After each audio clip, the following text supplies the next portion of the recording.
can't hear you. Welcome to the Lion Zone, where will you learn to be a lion and not the prey in a world of hungry jackals and vicious wolves. I'm your host, Steve Johann. For more about me, visit stevejohann.com and find out more about me on Substack under stevejohann.substack.com. I've got another great show lined up for you, and my guest is in the wings. He's working on some technology. He's got a brand new computer he's learning, so bear with us. But before we start things out, I'm going to go ahead and play a song to set the pace for today's show. As you know, who follow me, I like to kind of set the pace with a song, and then we'll come back. So here we go.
All right, there's our theme music for today, and my guest is Donald Jeffries. Don, do you know who that might be? I can't guess because I didn't hear any music. I didn't Okay. hear the song. Oh, no. Well, it's Parallax View. It is the theme song for Parallax Oh, View. for the Came out movie, in sure. Warren Beatty. 1974, and it Yeah. stars Warren Beatty. And it sets things up really nice for today's show because, folks, if you haven't seen that, please find it. I think you can find it on Netflix or YouTube, and you pay a little bit of money. Well worth watching. And because in it, I won't give anything away, but let's just point out that the Space Needle feature prominently near my hometown here in Linwood, Washington. But anyway, my guest is Donald Jeffries. He's an investigative journalist and historian who, like myself, has come to understand the history we have been sold is based on a lot of fiction and lies to cover up the real history and how the world works. We'll be discussing Donald's newest work, American Memory Hole, How the Court Historians Promote Disinformation. In his latest book, you will discover how cancel culture was born during the administration of Franklin D. Roosevelt, how our interventionist foreign policy was established during the Woodrow Wilson presidency, and Jeffries documents the tragically common atrocities committed by U.S. troops beginning with the U.S.-Mexican War, which became official policy under the Total War and Scorched Earth. I'd say probably goes back to, well, here we go. Strategy of Abraham Lincoln's bloodthirsty generals. Yes, indeed. He recounts the shocking abuses of our military forces in countries like Mexico, Haiti, the Philippines, and elsewhere. And let's not count the last few several countries we invaded during the, quote, terror deal. He also turns his attention to the murder of JFK, uncovering even more evidence of conspiracy cover-up. He talked to people no researcher has talked to before in a powerful news section on the assassination of President JFK. Jeffries explores the Kennedy family in general and finds that the establishment, especially the left, continues to treat him unfairly. And he also goes into the Oklahoma City, the 9/11. We're going to have a great time, so welcome to the show, Donald. Well, thanks for having me. So tell me, I like to do this with my guests before we get into the subject matter. Tell me a little bit about yourself and how you growing up and how all the events in your life came to a point where you said, I start questioning what's going on, and it led you ultimately to where you're at today. Well, I probably never respected authority. I don't think adequately, but I got started. You know, the JFK assassination is my wheelhouse issue, and it happened when I was 7. It had a tremendous impact on me. I was from a Catholic family. They all loved the Kennedys because they were proud of the first Catholic president. And this is some of my earliest memories are watching them crying and watching the television coverage. So it had a huge emotional impact on me as a kid. And my constant memories, your memories get established at some point, pretty much stem from that time, I think. I have, a few memories before that, but that's when really the memory started. And by the time I was a teenager, I was studying his death more, and I became involved with Mark Lane's Citizens Committee of Inquiry, which was Mark Lane was the most famous critic of the Warren Report. He wrote Rush to Judgment. He was on television, radio, a lot. He was my hero. I patterned my own politics after him. He was a civil libertarian. I still am a civil libertarian. There aren't many of us left, and so we lobbied Congress to try to reopen the assassination, and they did. And we were obviously disillusioned by the House Select Committee on Assassinations, but that got me started. That once you start going down these rabbit holes, so that led to MLK and RFK, and then eventually by the I lost my leftist ardor. I was a classical liberal. I was a member of the ACLU as a teenager, and I thought they were the good guys. And so eventually, I came to see, boy, was I wrong? And so I drifted into in the world of independence, and so now I'm far right wing, far left wing, whatever. I'm a populist, but it opened the doors to all these other conspiracies. And I began to see, well, the JFK assassination wasn't a lone issue. It didn't happen in a vacuum. And I started saying, well, this is a pattern of behavior. And then when I started writing books and researching older history, I started saying, wow, this is, it didn't start with that. And so that's what this is all about. It's hidden history. And the fact that, as you alluded to, I certainly believe we're being lied to about everything. Well, I agree. I came across a quote today. I was listening to another show just in preparation for this one and just getting some other things done. The truth is obtained like gold, not by letting it grow larger, but by washing it from everything else that isn't gold. Leo Tolstoy. And then the second one is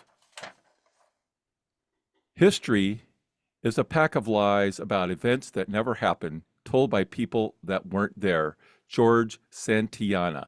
And I thought, man, I wrote my own book, Breaking the Deception Code of the Truth Seeker's Guide to Discernment, and I'm actually rewriting it and going to self-publish. So don't buy it, folks, until I've got it out there. But in that, I try to do my best to just let everybody know that everything you've believed your entire life is probably fiction at some point in time, one part or another, except for what you know personally.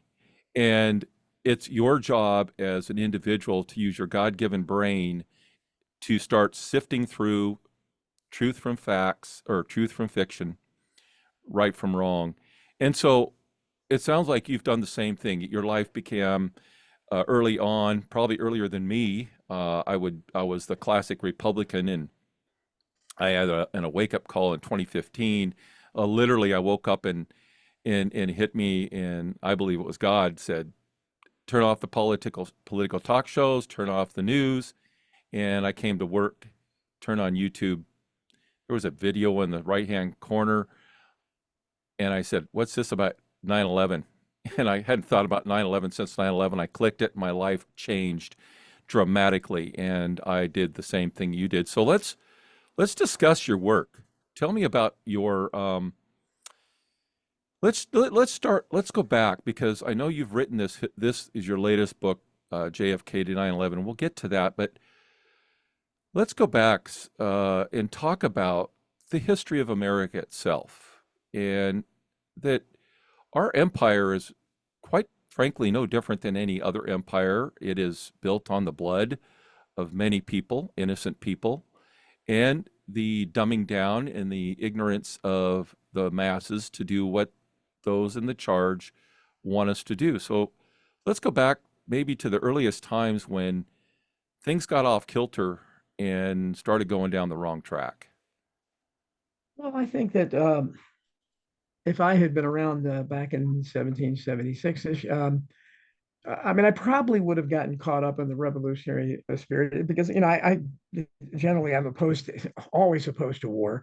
So I don't know for sure if I would have thought it was worth it. And we really did a war, because, but I probably would have, but at any rate, once that happened and we formed the government that we formed under the Articles of Confederation, which I think were really good, um, I would have been in the Patrick Henry camp, the Thomas Paine camp, and the Thomas Jefferson camp, where I would have been more radical than the others. And all those people were opposed to the Constitution when they wanted to have a constitutional convention. So they were suspicious of it because it gave too much power to the federal government. They wanted just a really basic framework of a government that connected all the states together.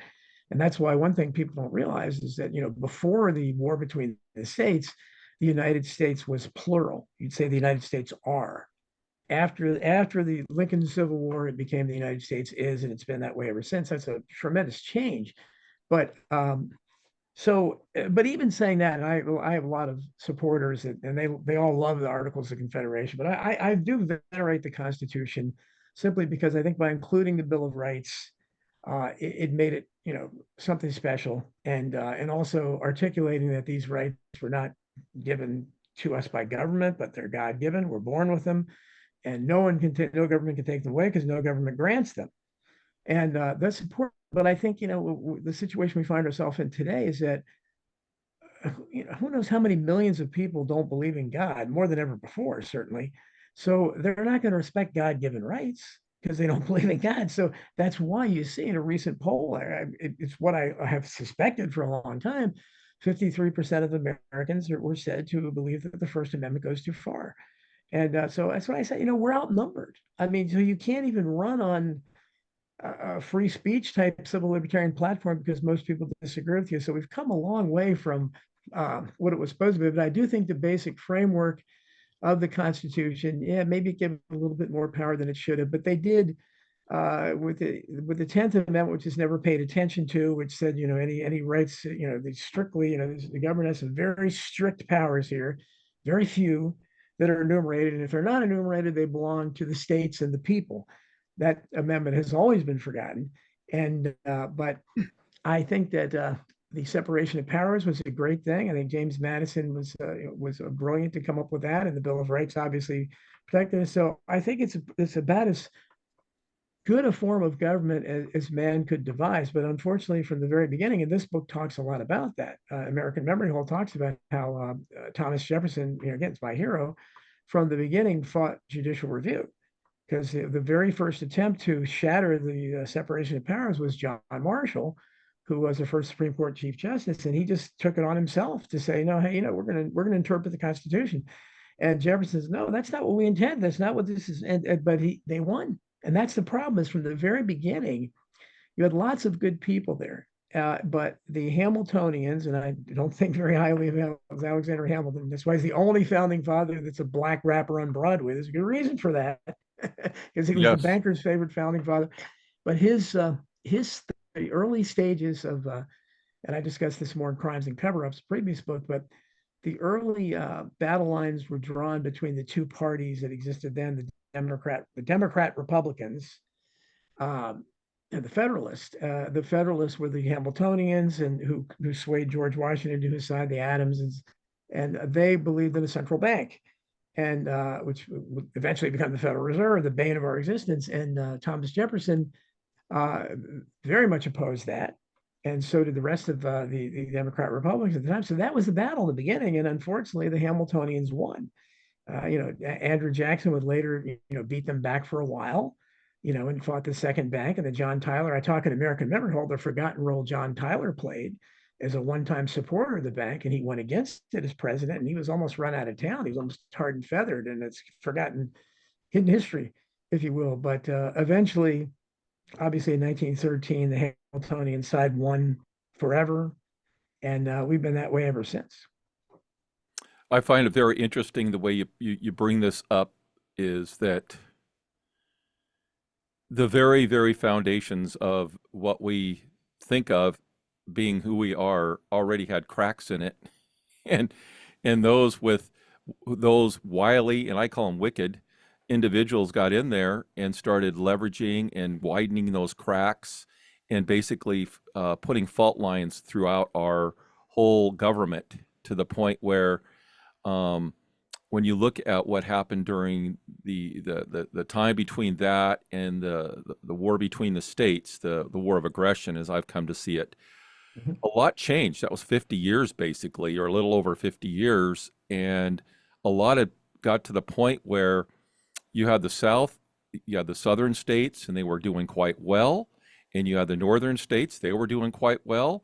They had the freedom to ship, and the North was manufacturing, as I understand, but the South had some of that too. And the South had a lot of the crops being grown. And what's interesting is when you look at that time period, you had the eastern starboard of the country.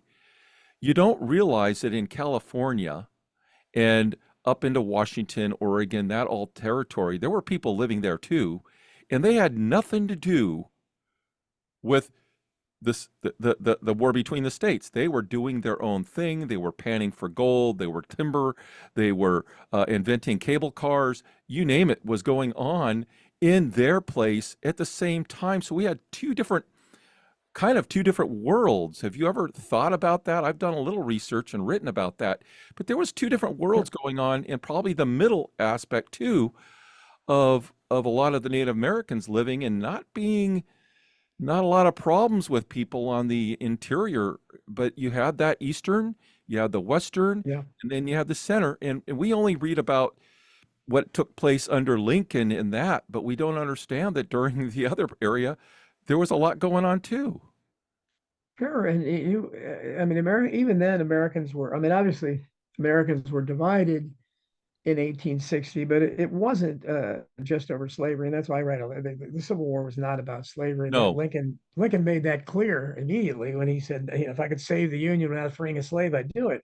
So the South may have, one of the reasons the South fought may have been to preserve slavery.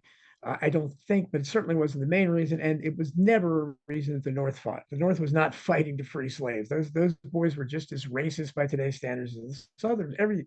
Almost every white person in 1860 would be considered racist today by today's standards. But you had um, you had fundamental differences of the tariff and things like that. But I think, and the size of government, I think again, but it doesn't even matter what the differences were. As I pointed out, you know, when we were formed as a nation, we seceded from Great Britain. That's what we did. We seceded from colonial rule. And there's a reason why they called it the Articles of Confederation, and the Confederates called themselves a Confederate.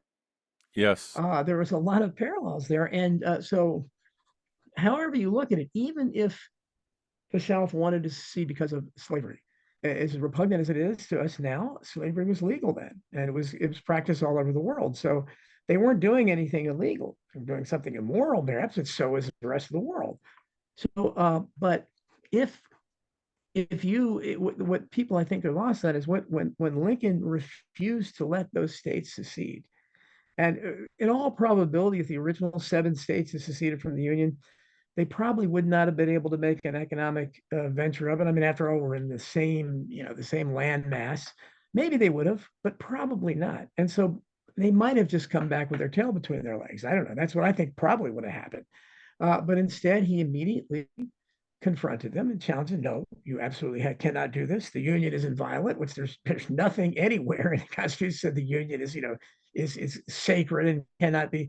I mean, we have it on the records, Thomas Jefferson, some of the other people that, I mean, the Declaration of Independence, right there, that says whenever people, grow tired of the form of government and no longer suits their needs, they have the right to alter or abolish it. So but Lincoln hated the founders, especially Jefferson, and nobody talks about that. He absolutely hated Jefferson. Jefferson would have hated him. So he didn't come to fulfill the rest of what the founders said. He shattered it.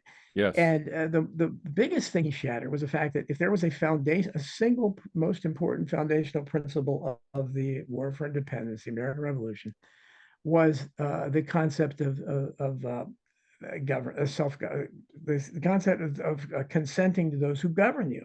So clearly, in 1860, those southern states did not consent to the central government anymore. So they had every right by otherwise, what did we fight for independence for? This is what we did. And as Jefferson said, they have a right to do that.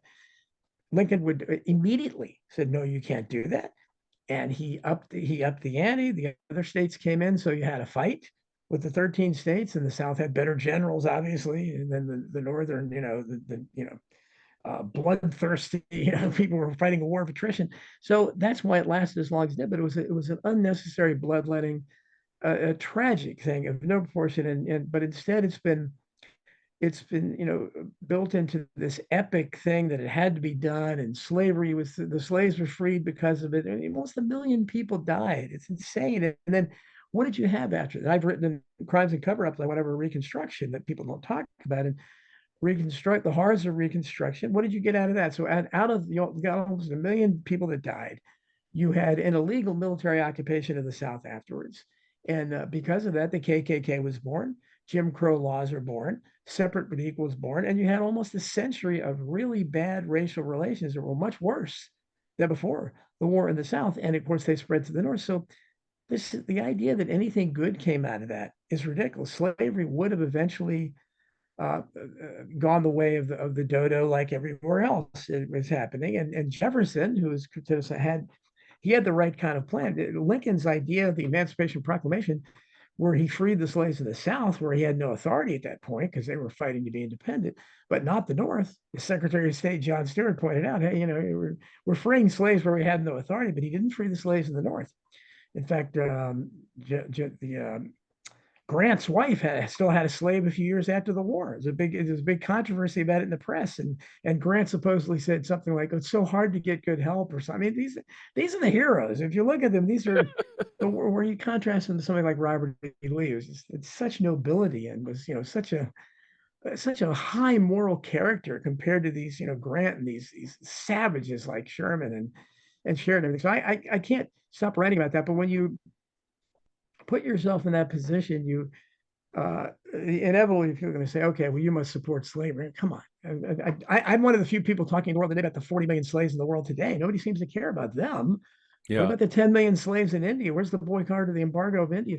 So it's not slavery that anybody, any of these leaders oppose, because otherwise they would be talking about that.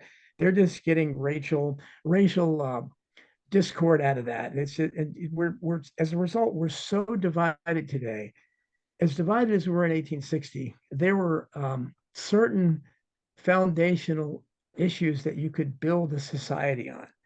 And one of the main ones was a belief in God. Yes. Today, that obviously doesn't exist. And we have things today, we can't even agree when life begins. We can't even agree on, who gives birth.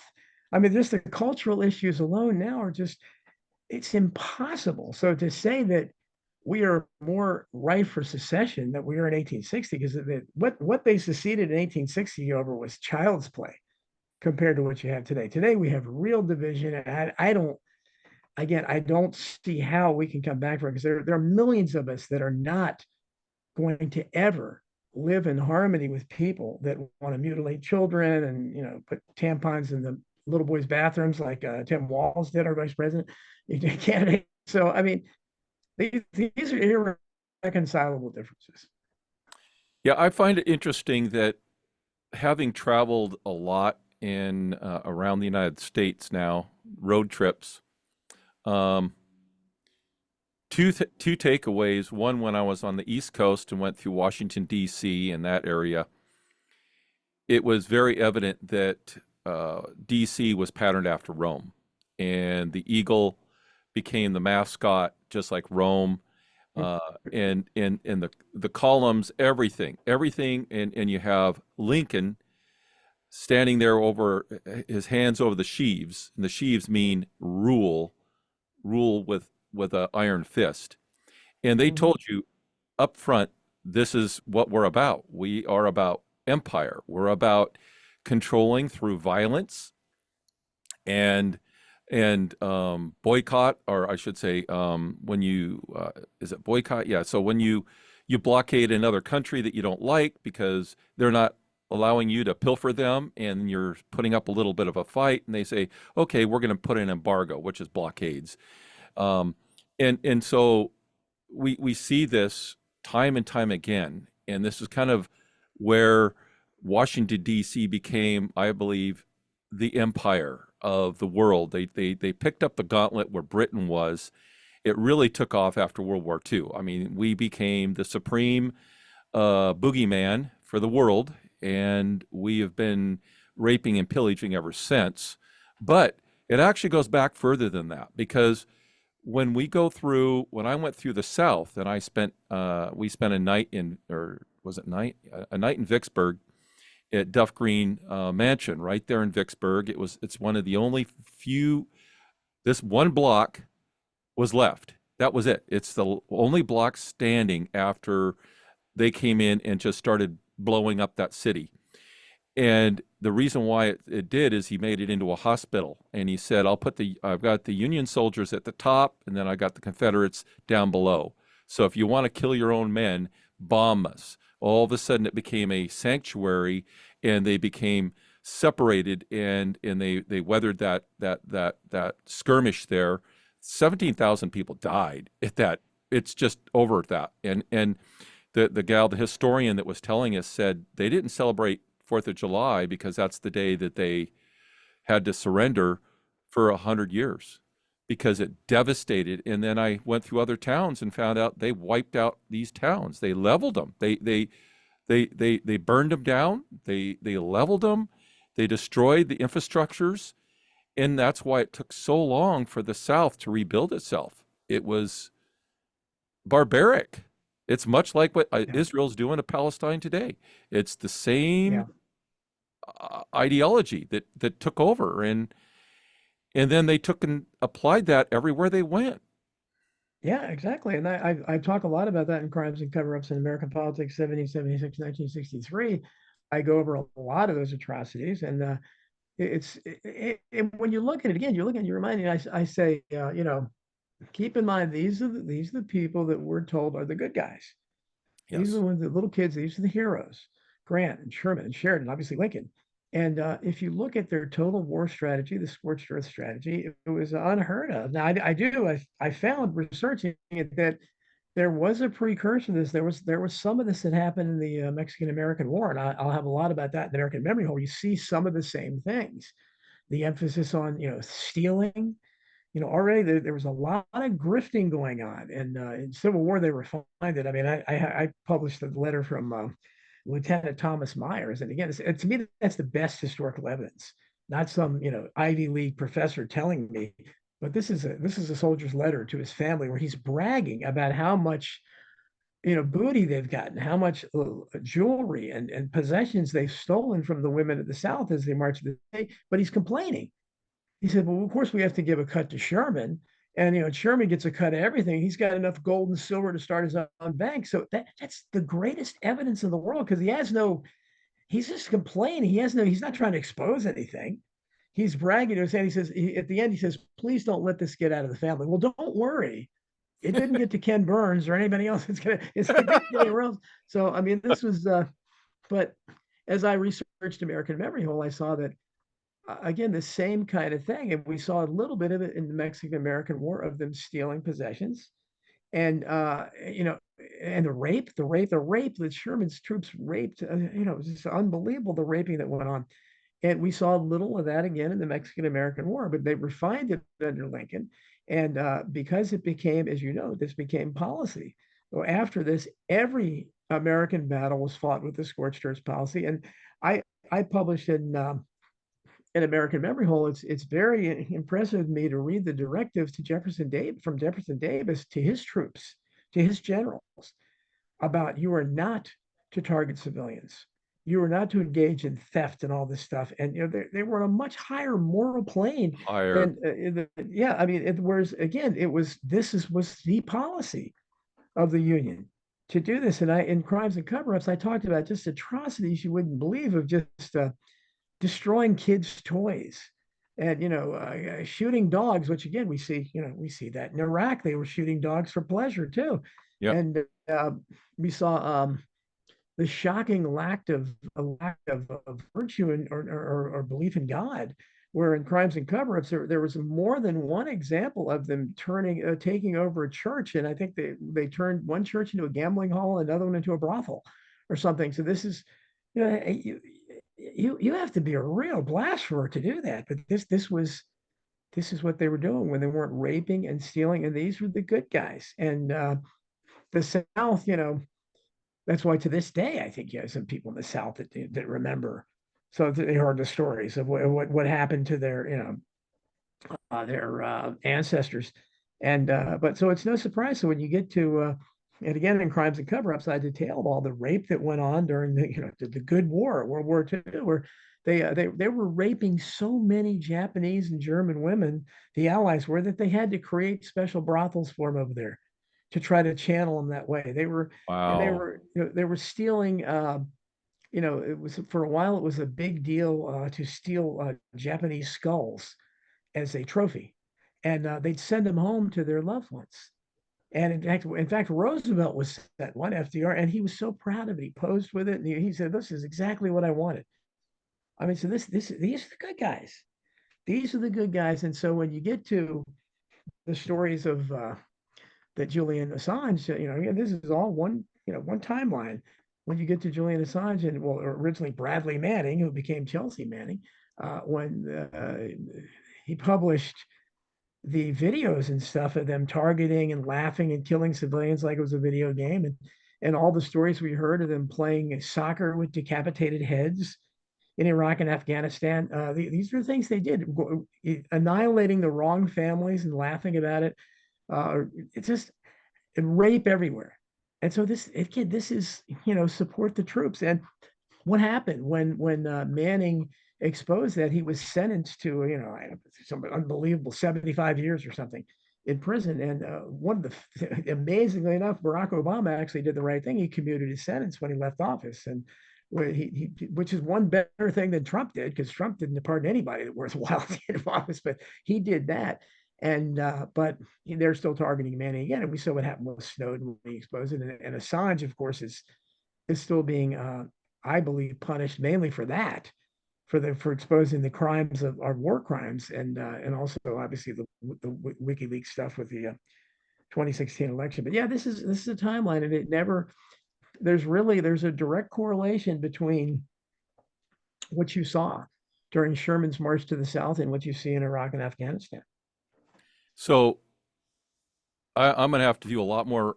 So do you talk about some of this in the modern day wars? Because I knew that all the wars were unjust. I mean, I woke up to the reality and recognized that this is evil, and I knew that people actually are killing innocent people when they go to these countries in the name of, oh, we're killing the bad guy. I'm like, no, you're not. You're killing a tribesman that's protecting his family. That's all you're doing. You invaded his country, and you're killing them. You're murdering people that you don't know anything about. You literally are murdering people you don't know anything about, because you've been told, here's a picture, here you go after.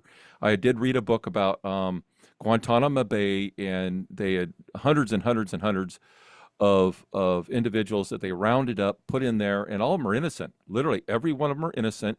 They're searching for those terrorists. And I'm like, the whole thing was based on a lie. It was an inside job, and I'm sure you talk about that. But I didn't.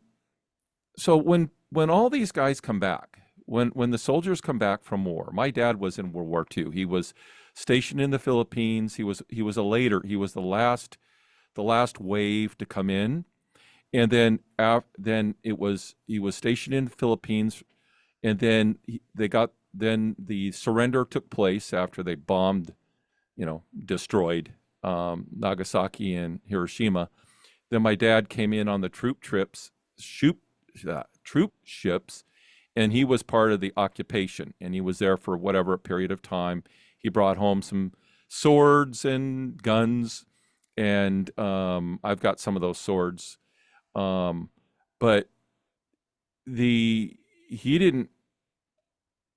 My father didn't talk about. He didn't see a lot of action. I was very grateful that he said they saw stuff going on when they were in the Philippines, but they didn't necessarily see the action. And they went in, he came out. All of his buddies actually all got drafted at the same time. It was 3 or 4 of them. They all had to go in. And as soon as they got out, they didn't want anything to do with it. Dad actually went in reserves, but then he went off to college, so he didn't have to go serve. But it wasn't until my mom's funeral that his buddies are standing around and they were saying, "Yeah, your dad was. Yeah, we all got out of the war. We all got out of the service, and then your dad. What a stupid bonehead move. He went into the reserves." And my dad said, "You know what? That was stupid." It was the first time he recognized, because the rest of the guys said, "We served our time, we got out." But there is hardly any movies that depict. We hear about the Russians raping the Germans, but we don't hear about the British raping the Germans. We don't hear about the United States raping the Germans or raping whoever. We never hear about that. We never hear anything about that. It's always the other side. Yeah. And yet all these men came home and tucked that part of their life away, just like modern day military guys go in. They can be Blackwater guys. They can be whatever. They tuck that away. They come home. They go to church. They work at the local whatever, and you don't know that they raped and pillaged where they were at and murdered. We never talk about this. Right. And It's part of the ethos of our country, isn't it? It really goes back multiple yeah, it generations. is. It is. And I have to be careful I mean, I don't get that much blowback from it because almost all the World War II vets are gone now. They have to be very old, if they were still living.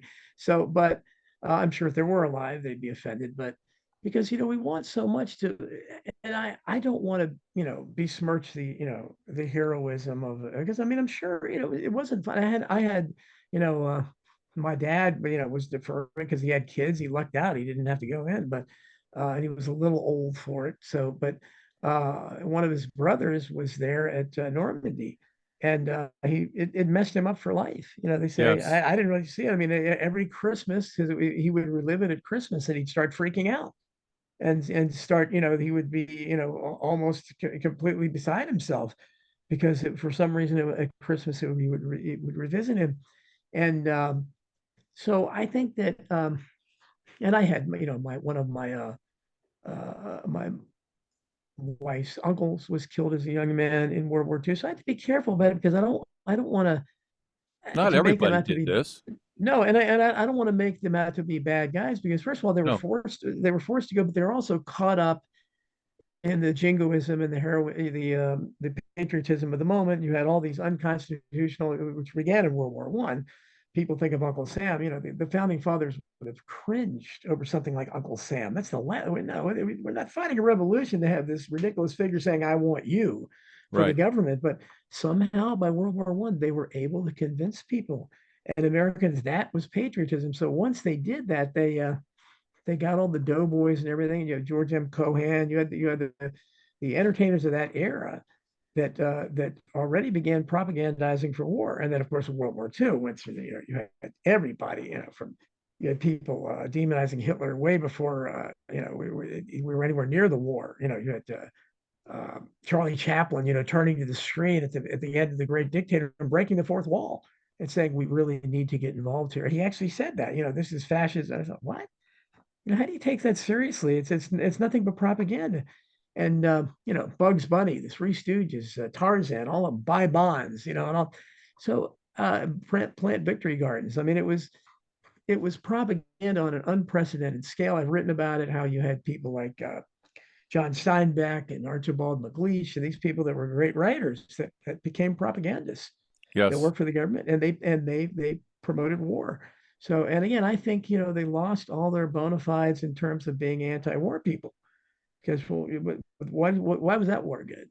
What was good about that one? We weren't attacked. The Pearl Harbor thing was a joke, and I've written about that. And John Yep. Tolan and others proved that conclusively that was a contrived thing. And the land mass of the United States hasn't been attacked since the War of 1812. So but people continue and they'll do it again. Look how many millions of Americans today buy the demonization of Russia. and Yeah. Vladimir Putin. And these are the same people that I mean, this is during my lifetime, fell all over themselves of saying we must have détente with the Soviets when they were actually taking over half the world.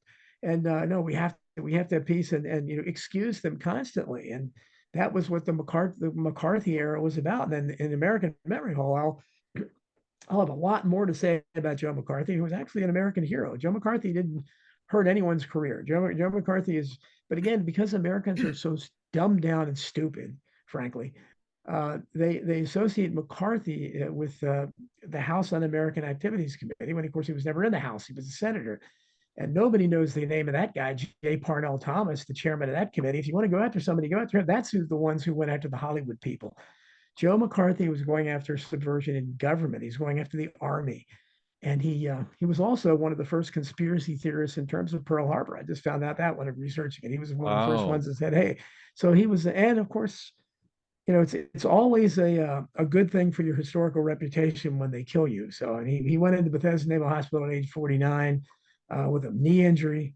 He's dead 3 days later, no autopsy, nothing. And then after he dies, Jack Anderson and all people besmirch him as an alcoholic, and then the ruination of his reputation begins. But Americans just know they're historically illiterate. So this is my attempt to one of my heroes is Harry Elmer Barnes, who was a great liberal who became one of the first historical revisionists. And he's the one who came up with the term court historians, which I use over and over again as a tip of the hat to him. And his credo was, I'm trying to bring history into accord with the facts. That's all I'm trying to do. So I've had a couple revisionist historians on the show, and I'm looking forward to having more because, and they even call it revisionist, but it's basically revising what's been written. It's going back and retelling the truth, bringing up, dredging up the real facts so that you can actually look at things as they are instead of what we've been told our entire life. I in the preparation of my book, I came across War as a Racket. I came across Yes. the Look at that. international, the movement by Henry Ford about the international Jew. Yes, I yes, yep. there was senators, there were individuals. I quote some of them in my book.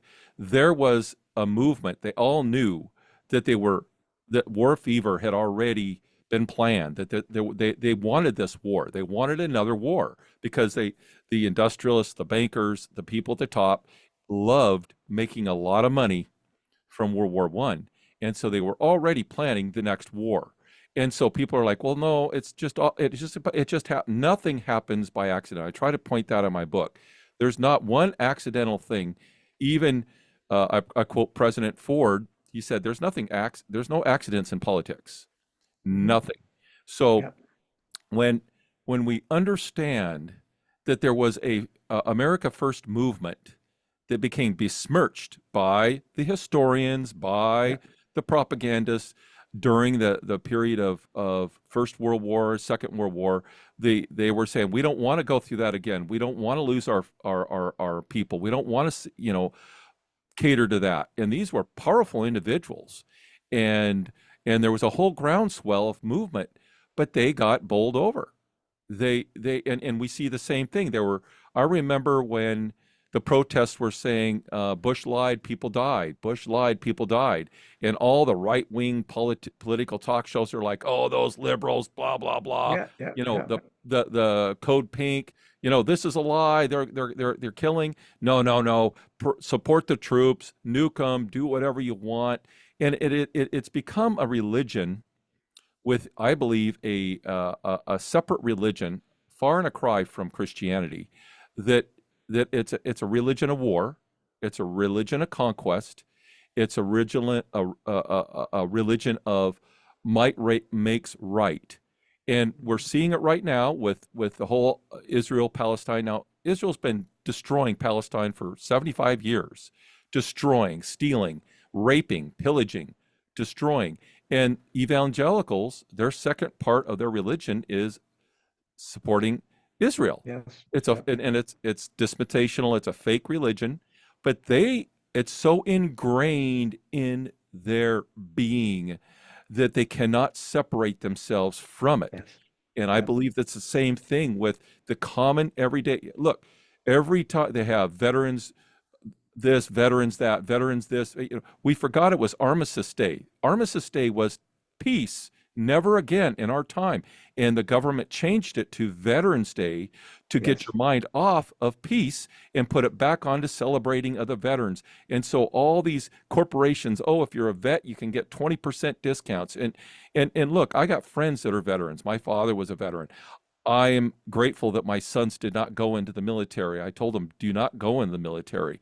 And this is even before I really understood what was going on. But so many people within the church, they're like, hey, I got nothing else to do. I'm going in the military. And everybody goes, yeah, good. Well, blah, blah, blah, blah. And I'm like, no, please don't go. Yeah. Talk to me about that whole religion of our military. It is a religion in of itself. Yeah, no, it definitely isn't. Well, you would love my book, Crimes and Cover-ups, American Politics, 1776, 1963. Ron Paul wrote the foreword to it. Very honored about that. But that has a lot of what you're talking. Has a lot about Smedley Butler. It has a lot about World War One and the lead up to that. It has a lot about the America First Committee. John T. Flynn, who was a courageous guy, was the head of the New York chapter of the America First Committee. And I'm convinced one of the main reasons Trump was attacked. So, I mean, he's been attacked obviously this, but I mean, that's another story because I think Trump's part of it. But Me too. when he chose the America First slogan, and you notice he hasn't done America First for a while, it's turned into MAGA. He was really attacked because that goes back to, again, that was an anti-war movement, had nothing to do with the Nazis, but they just smear it as a Nazi movement. And it was also a left-wing movement. Almost all those guys in the American First, which also included Joseph P. Kennedy, JFK's dad, who I'm also trying to restore his reputation. I'm his biggest fan. I have a lot more in American Memorial about that guy's been treated unfairly. He was a World War One anti-war activist, World War Two anti-war activist. JFK got his inkling for peace naturally from him. He's one of the first critics of the Federal Reserve. All the lies about him being a bootlegger and all, it's all nonsense. It all comes from mafia and CIA sources. But again, the people believe it. So you talk to them about it. I mean, I talk to people, I joke, oh, bootlegger. They just regurgitate the lies they've heard. The same, Look, I've been guilty. And now I'm completely open to anyone yeah, sharing me something that I don't know about, and I'm going to read and I'm going to understand because I have blocked out I'm trying to just you have rid to do it. Yeah, myself of all biases and understand who these people are. Because yeah. I thought that JFK got us into the Vietnam War, but I suspect he is not the one. No, Eisenhower sent the first advisors, and JFK was he was, and that's the primary reason he was killed because people want to, what the exploding, the smoking gun is there is that he had written executive, and Oliver Stone talked about this in JFK, which is a really good, I think, a pretty good depiction of what probably happened. But he wrote National Security Action Memorandum 263 about a month before his assassination, and it delineated the withdrawal process from Vietnam. All troops are going to be out by 1965. So he would not, but you still have people, on the left. He has so many people on the left that hate him that they continue to say, "Oh no, he wouldn't." No, that proves it. And then what proves the assassination was they knew it was going to happen. It was a planned thing in the government. The morning of November 22nd, 1963, McGeorge Bundy, and again, you want an insider conspirator, there's your guy. He wrote National Security Action Memorandum 273, the morning of the assassination. He had to know JFK would never have signed it, would have fired him on the spot because it completely flip-flopped that policy and talked about supporting the Vietnamese. So JFK never saw it. He would never sign it. But again, it was, they leave these things out there, tidbits for people like me to discover and say, okay, okay, I see it. It's like Jack the Ripper taunting the Scotland Yard with his letters. But so McGeorge Bundy obviously knew it was going to happen. He would never written that. But to this day, you still have people like Noam Chomsky on the left and all these people that say, "Oh, no, nothing different would have happened if JFK had been killed in Vietnam." And that's absolutely absurd. The entire 1960s would have been different because we wouldn't have been mired in Vietnam. They wouldn't have had an anti-war movement. The only anti-war movement, the big anti-war, I mean, you again go back and look in history. I study these things. There have been, you talked about Henry Ford. Henry Ford had a peace ship for World War One. You did have World War One protesters who were mostly thrown in jail. You had very little opposition to World War Two. Korea or anything. They're mostly anarchists that opposed it, and they were thrown in jail. Only the Vietnam War was the first time we had a really big anti-war movement. And you had so many people in place there, like you had in the rest of the left. You had Timothy Leary, that was a known CIA agent, admitted it later. You had Gloria Steinem, that admitted she was a CIA agent. So there was a counterculture was controlled, but that wouldn't have, you wouldn't have had a need for the counterculture without the Vietnam War, because it was all built around this. So just imagine how different it would the 60s are. Like I say, RFK would have never been assassinated if JFK hadn't. MLK probably wouldn't have been. So you would have had, I don't know if you would have had hippies. Would you have had drug problems? The CIA was messing with LSD going back to the 50s. One time Allen Dulles was the biggest LSD, had the biggest supply of LSD in the world.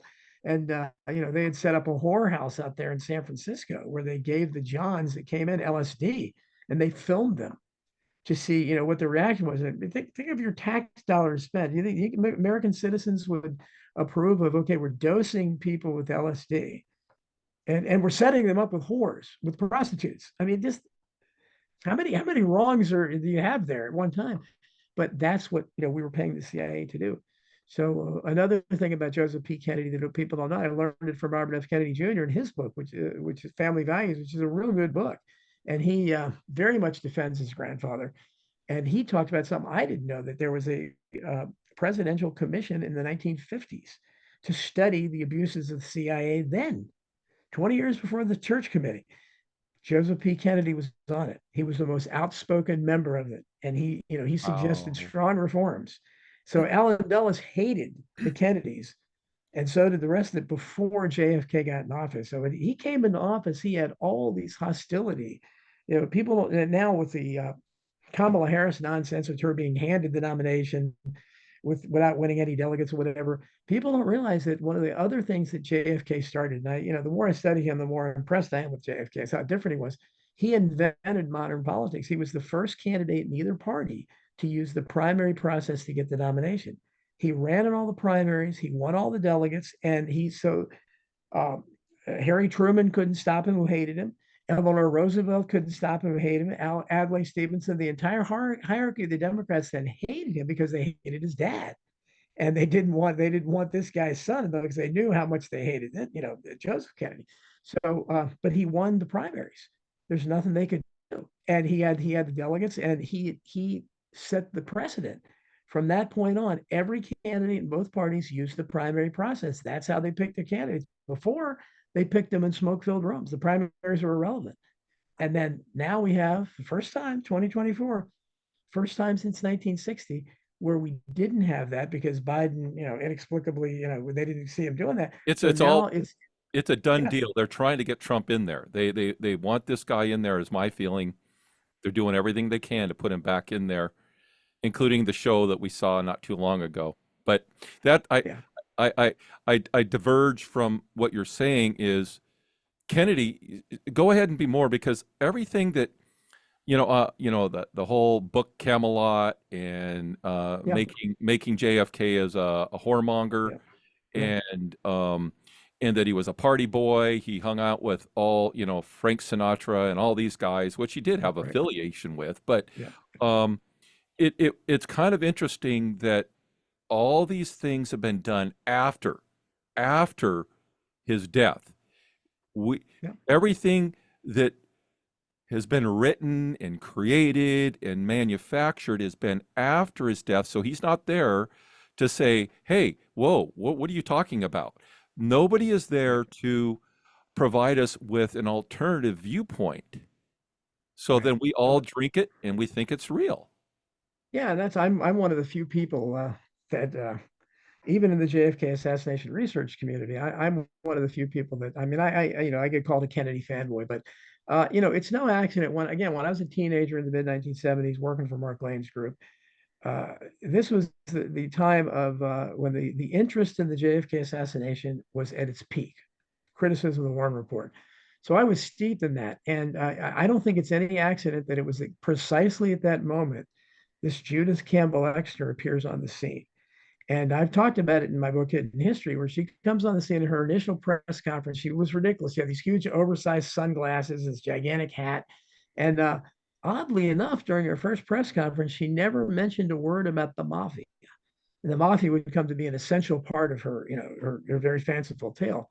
But I don't think it's any accident that this overt attempt to slander the memory of Kennedy happened at the exact moment people were trying to find out the truth about his death. Because then you have people like Noam Chomsky, who has said, and a lot of people said they don't. I mean, in hidden history, I have the quotes. As William Kunstler, the far leftist lawyer for the Chicago Times, they hate the Kennedys. William Kunstler said he thought it was a good thing they were assassinated. These are the left despises the Kennedys. There is, as Saul Alinsky said, there's no opposition from the left. No enemies on the left. He didn't know about the Kennedys. The Kennedys are they're the only people the books that get written about them are lurid, and they're not they almost all go back to the same sources. When Judith Campbell Exner was introduced, again, this is the time I remember as a young guy, it really opened my eyes because we were trying to get the media interested in the assassination conspiracies, and they would just say, "Oh, I don't believe it's a conspiracy, and that's just a theory. You don't have any evidence and stuff." This woman comes on the scene with a theory, a wild theory, for which she has no more evidence, no near the evidence that Mark Lane and all these other critics had for that the Warren report was completely wrong, and they accepted it instantly. No one questioned her. The exact same people, the Walter Cronkites, all these people that were lying about the JFK assassination, as soon as she came, and it became the court historians. They started it, so that became JFK's reputation. He went from Camelot. The original thing was that to build up the martyr and the ridiculous Camelot thing, or one brief shining moment and all that Jackie helped to build. But once the really critical interest in his assassination was at its peak, they invented this counter myth, which has become reality. And now everybody, especially the left, believes it. And I've tried to point out, okay, look, you guys, first you build up the myth that he was deadly sick. He wasn't even qualified to be president because he was too sick. Somehow FDR wasn't too sick. I mean, you hid the fact that he couldn't walk because of polio, but that nobody talks about that. That wasn't a cover up, and it didn't impact him at all. But JFK, he was almost always at death, and his Addison's disease was terrible, and he looked pretty healthy to me. He played golf regularly, and at the same time, you're claiming he's having sex with more women than anybody in the history of the world. Yeah. So how could you be dying and have that amount of sex and still look like you're a pretty busy president? I mean, the whole thing is ridiculous, but nobody questions it because the whole idea is to make him look irresponsible, reckless, immoral, mistreating women, not faithful to Jackie, and all that kind of stuff. At the same time, though, being so sick, and it's just the guy again that you talk about war. There's not very many real heroes in war, and I talked about this in hidden history. Um, his act of heroism, where he is according to the guy, he tugged a guy like 2 miles to shore after PTI 09 was cut his ship that was cut out by the Japanese. He tugged him with his rope between his teeth and with the supposedly horrible back he had and all that. I mean, that's genuine heroism. He saved the guy's life, so I don't know if any other president did that.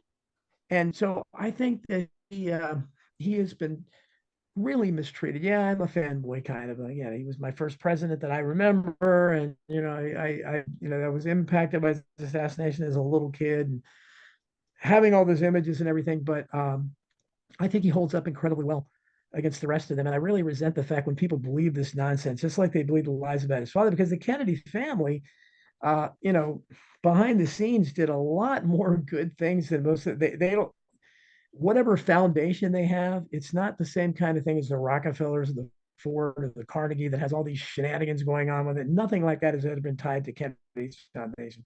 Instead, they took a family tragedy with Rosemary, who again, Joseph P. Kennedy's unfairly blamed when he tried to get what was a cutting edge procedure at the time, a frontal lobotomy. They didn't know it was going to backfire.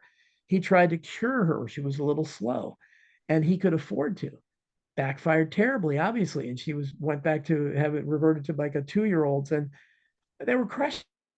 They act like he wanted that to happen or something, but the sister, um, God, I'm forgetting his sister's name, Shriver, Eunice Kennedy, JFK's sister, is married to Sergeant Shriver.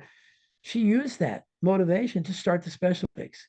And she changed the way people with mental retardation and other things are looked at. And I have a niece that has Down syndrome, so I used to volunteer at the Special Olympics. All that's the Kennedys. Before the Kennedys, people put them away in homes, or they shunned them. They When we talk about special and all that stuff, that all comes to the Kennedys. I think that's a pretty great legacy to have. And they did things behind the scenes, like, for instance, I'll talk about it in American Memory Hall that I didn't even know about. When Joseph P. Kennedy Jr., I think, may have been the first Kennedy assassination. I think his plane was blown up on purpose at the end of World War. They sent him on a. He was going to be the first Catholic president. He was 10 times the politician JFK was, and better looking to boot. I mean, he looked like a movie star. He was the natural guy, and JFK was a writer. He didn't really want to be a politician. Joseph P. Kennedy Jr. would have been incredible. They sent him on a mission, and later, one of these aspects of hidden history you'll know about, Joseph Kennedy Sr. almost got into a fight with Harry Truman in the White House over it, because he called Rosie. He said, why are you supporting that crippled son of a bitch that killed my son? Because he blamed FDR for doing it. And but there was another guy that died with Joseph Kennedy Jr. in that crash.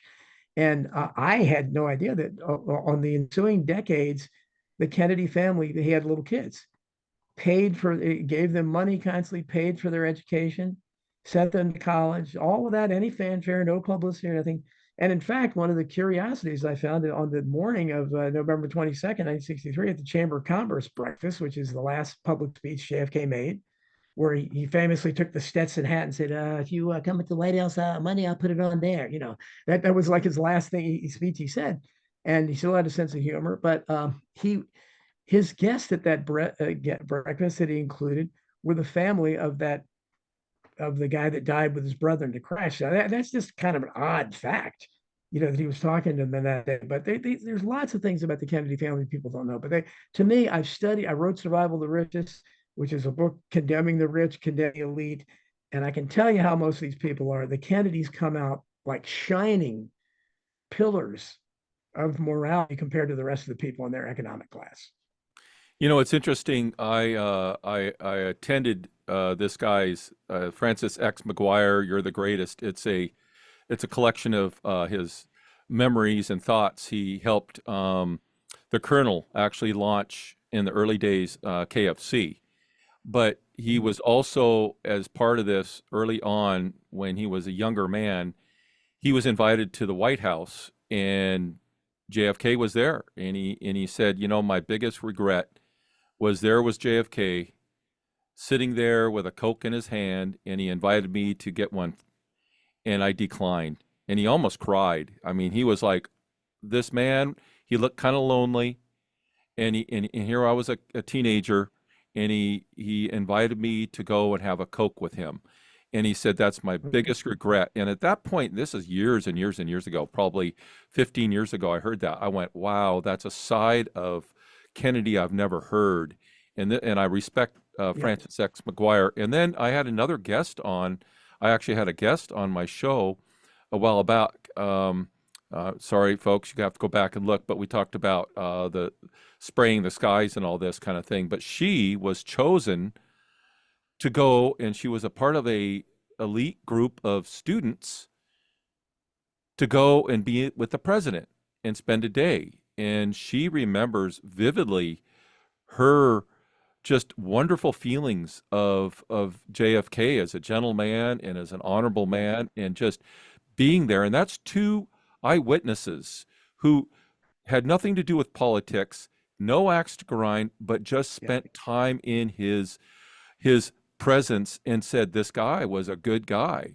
And well, there's not a single bad anecdote that I've ever found about JFK in terms of what kind of person he was.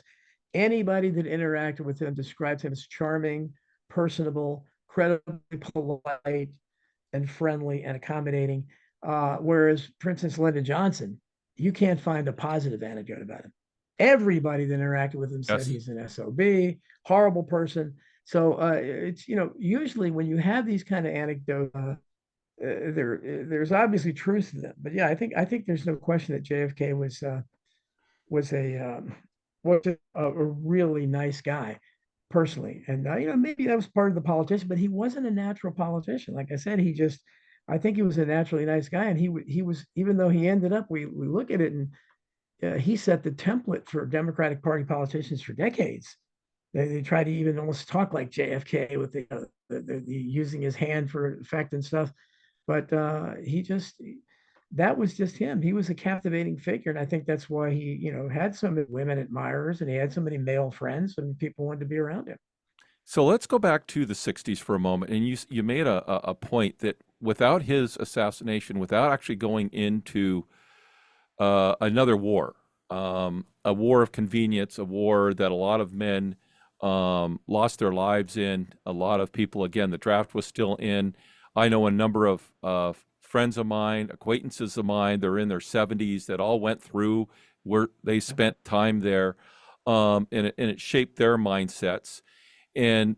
But the counter move, the whole aspect of, like you were saying, the hippies, the drugs, the sexual revolution, there, there's been plenty of books actually written on this, that was an intelligence thing. That was a CIA thing. That was operations in place to steer the peace movement away from the peace movement, get them into sex, drugs, rock and roll, Yeah.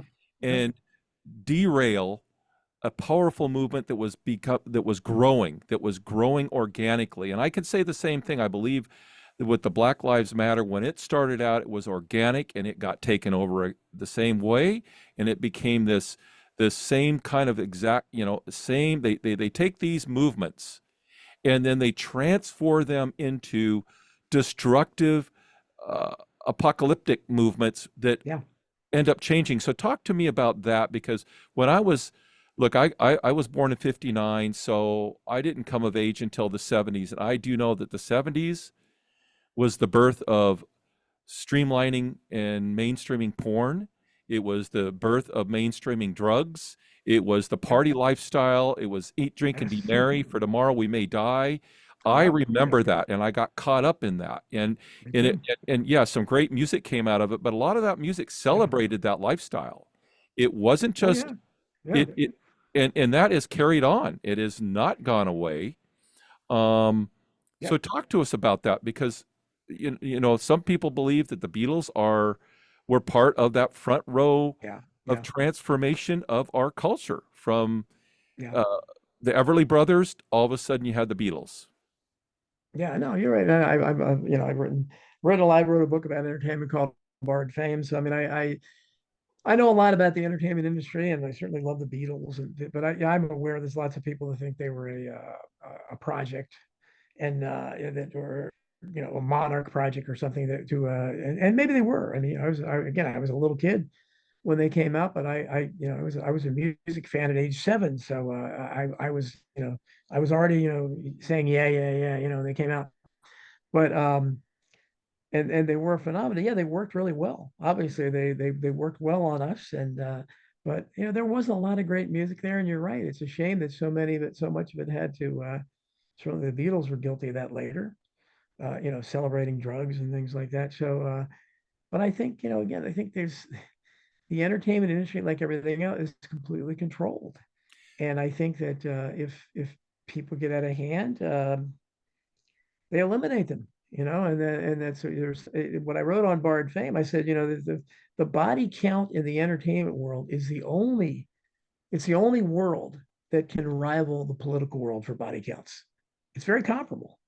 They have the same kind of body counts, mysterious deaths, obvious murders that are, claimed to be suicides by the authorities, not investigated properly. I mean, there's tons. I mean, there's a lot to what Randy Quaid, the actor, when he says that, that there's what is he called, a whack, that there's a whacked. It's a whack that they're whacked, the whack of the stars, star whackers, I think he calls them. But I don't know why they do that, but clearly when I read about some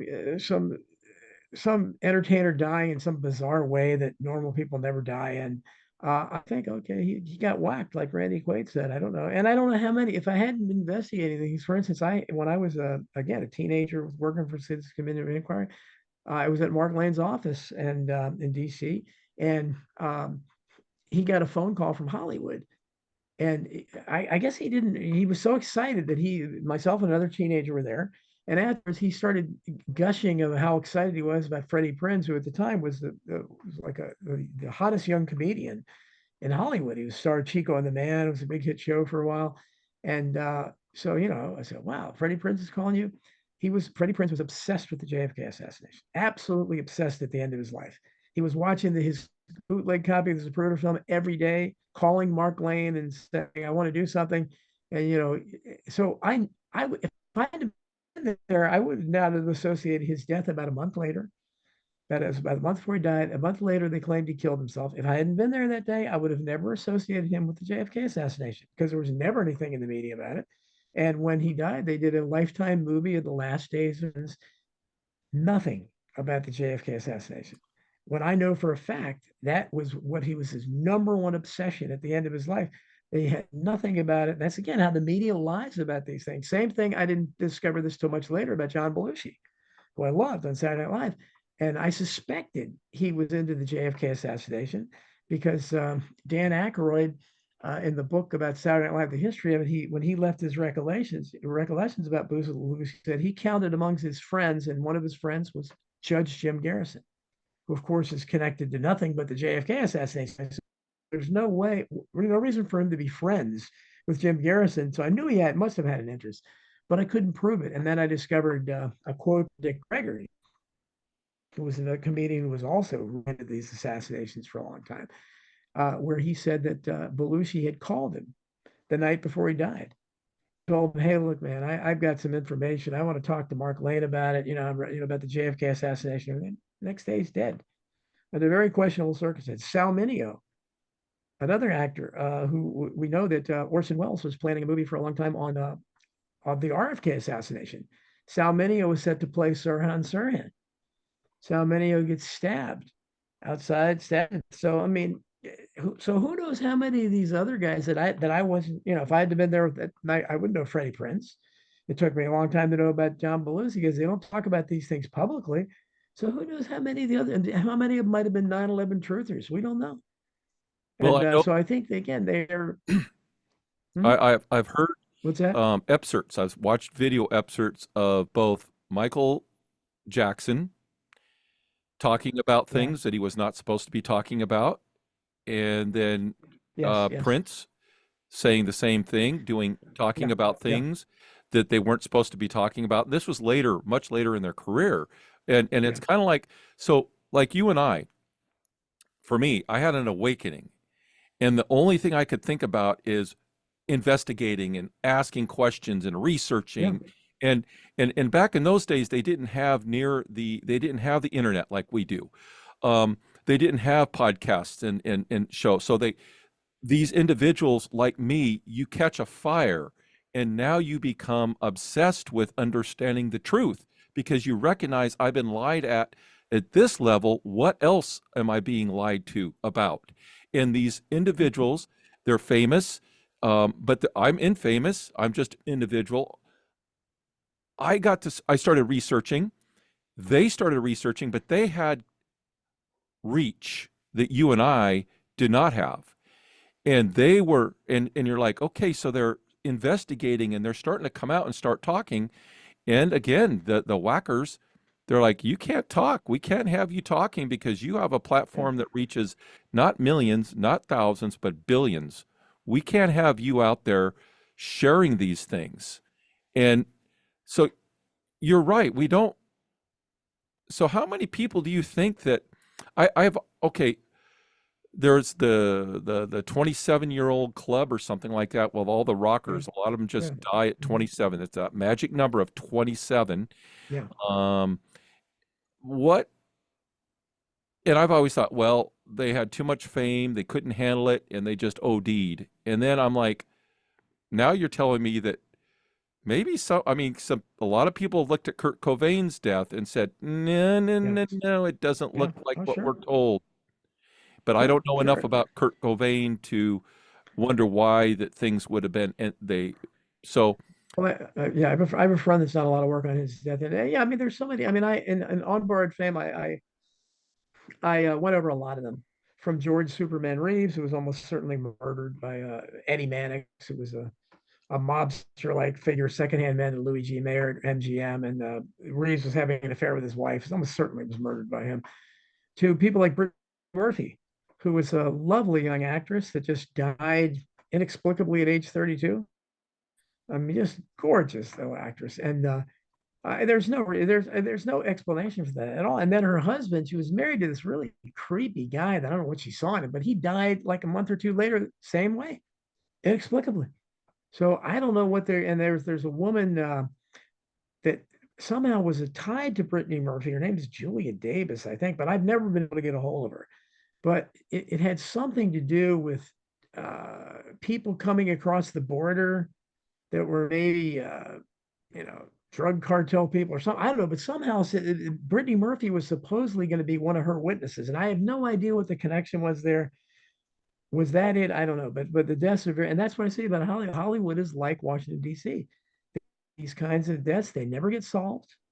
They never get solved, and people say, well, it is what it is, but I think that you had a guy like Steve Bing, who was a big Hollywood exec, who was also BFFs with Bill Clinton, and I think had ties to Epstein. That plunges off a high-rise building, and he was involved for a long time with what's that actress's name? God, I'm getting terrible on names, but a very famous actress. But so again, they claim he jumped. I don't know. Did he jump? Who knows? Maybe. I don't know what he did. Why a guy like that would kill himself. He had an incredibly lovely woman, incredibly wealthy, incredibly successful life. Uh, what do you? But then that's the thing about Hollywood too. And I talked about, you think these people in Hollywood they'd be clinging to life with all their might, like nobody else, because life is been like heaven on earth for them. But they have the highest suicide rate of anybody. It's like, why? I mean, so that's why I question: are they all suicide? And especially in the music industry, it's they always can fall back on the drugs. That's what they did with Freddie Prinze and John Belushi. Both were undeniably hooked on drugs. So these all he was on drugs. So okay, ignore the JFK assassination. So it was drugs. So and that's it's very convenient, in those cases. That's you're the first person who's mentioned this, and you've written a book about that. So I've known this in so there's a book called Crossing the Rubicon by Michael, and I forget his last name, but he did a lot on the 9/11 investigation. Rupert, yeah, Michael. Michael Rupert. Yeah, yeah, Yeah. yeah. And I I think he picked him killed up. himself too. I don't know, but yeah, yeah. Yeah, and same thing. The other investigative journalist who was in the '80s talking about helped unearth the CIA and the cocaine connection, and then you always get No, these Gary Webb. Gary Webb. Gary Yeah, Webb. Gary Webb. Yeah, I wrote about him in the industry. And this is again his. And the problem we run into is the families of these people. Like Gary Webb's family accepts the suicide verdict. They Yeah, believe he shot himself twice in the head. twice. You can't. Yeah. How do you do that? I mean, but and that's the problem is, and I know from trying to talk to some of these families, and some of them like Seth Rich's family, they'll sue you if you talk about it. I mean, it's a Sandy Hook kind of thing. I mean, you have to be careful about what you say, and I don't understand that. Why I would want to know the truth about my loved one. So obviously, these people are they talk to them, whether they're in entertainment or sports. If their death is is significant in the entertainment world or in politics, and it makes it hard. And when I was researching American Memory Hall, I tried to get a hold of a lot more people, especially excuse me, even things like 9/11 witnesses who were talking 15 years ago or whatever, and they were very outspoken about it. They won't talk now. They won't talk, and you try to. Their phones are always disconnected when you find them. They're always been disconnected, and if you do get a hold of them, they'll hang up or they'll. In the JFK Jr. case, which I was the first one to write about that. I was the first one investigation of that really in hidden history, and I think I proved conclusively that it was another assassination of a Kennedy, the assassination of JFK Jr. But I was finally able to get a hold of a couple key people involved in that, in American Memory Hall, and I don't want to put any spoilers out there, but people can see what the reaction is, and that's what when you get a hold of these people, the reaction typically is one of anger, or they're why, or they get upset. I remember when I was writing Hidden History, there was a guy who was a nephew of Seymour Weitzman, who was one of the key cops involved, Dallas police officers, who was at the scene everywhere. He was one of the two people who found the rifle on the sixth floor and mistakenly identified it as a Mannlicher, as a Mauser, instead of an Italian Mannlicher Carcano, signed a sworn affidavit to that. So as I pointed out many times, if there had been a trial of Lee Harvey Oswald in an honest court of law, they couldn't have, they would have been declared a mistrial immediately, because the weapon couldn't be entered into, because the chain of possession for the rifle that they claim Oswald used it came into the record as a completely different weapon. There's no legal paperwork for that at all. So, but anyhow, Weitzman ended his days. One of the few good things the House Select Committee on Assassinations did is they tracked him down to a mental institution, and he'd been there for years. He went crazy, and talking about it was a conspiracy and stuff. He would literally went nuts, and he had no family, no kids. But I tracked down one of his nephews, and I talked to him. I had a very brief conversation, but all he did was shout at me, "I don't know nothing. I don't know nothing," over and over again. And this is, again, you're talking about, at that time it was 40 years, yeah, 50 years later, I guess. And I kept saying, this is, what is it? This is 50 years later. I'm just asking him questions about his uncle that, and he doesn't even know what I'm going to ask him. But that's how scared these people are. Just that little bit of a connection there. And I run into that a lot, where they'll think you're harassing them. How is a historian, or how is a researcher supposed to find out any information? But that's the attitude we get. And of course, when you have the prosecutions of Alex Jones for questioning the Sandy Hook narrative, that set the precedent for all this. So I said at the time, you people are cheering this on because you hate Alex Jones. Doesn't matter anything about him. Doesn't matter what you think of him. They set the precedent. So now all you 9/11 truthers out there, those 9/11 families, maybe they'll sue you because you've been harassing them. You're questioning the narrative. Aren't you Are their families involved there too, right? But they don't see it that way. They don't get it. But it's very dangerous precedent. But then we're setting so many dangerous precedents here that it's hard to keep track of them. Yeah, I find that I find that when we do examine history and we find primary documents that are written by the non-victors and just bystanders or individuals, you end up finding, like you said, letters. When you found that letter of the soldier during the war between the states, that gives you an idea of the mindset. So if you were to get letters from individuals that were in, dear mom, dear dad, this is what's going on, this is what I have, what I'm experiencing, and they're sharing it with, or dear Joan, their wife or whatever, and they're sharing primary knowledge. And I know a lot of true historians do rely on letters, because the letters are just their unbiased view of whoever they're doing their study on. And when I know that there's some people who have done I've got a bookmark somewhere, the guy up in Canada, he died of cancer just recently, but he did a video of exposing the 9/11 fallacy, and he basically went back to the official government document that's like 1,200 pages long of witnesses, and we can get it because of Freedom of Information Act, and he says that in there over 120 individuals all said there were bombs. They heard explosions. Well, the firefighters alone, there were that many firefighters alone that said, yes, yeah, multiple explosions, boom, boom, boom, boom. And I have a lot of them in this in American Memory Hall. I have a lot of those, and I tried to get a hold of Louis Caccioli, and all these people are very outspoken. I can't get a hold of any. I don't know why. It's not that important, but it'd be interesting to see if maybe they've changed or whatever. But obviously, April Gallup was another one who's very outspoken about the Pentagon.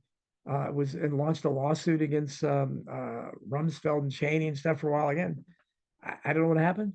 Can't get a hold of her either. And so this is what's scary because they give up.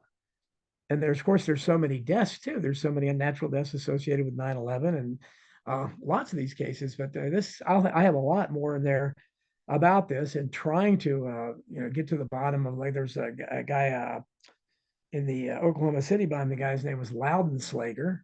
So his name's unusual enough that I could look up his family, and I know I found phone numbers that were probably related to him because there aren't that many of them. And again, none of them work. None of them are, and if they do work, you leave a message, they never call you back.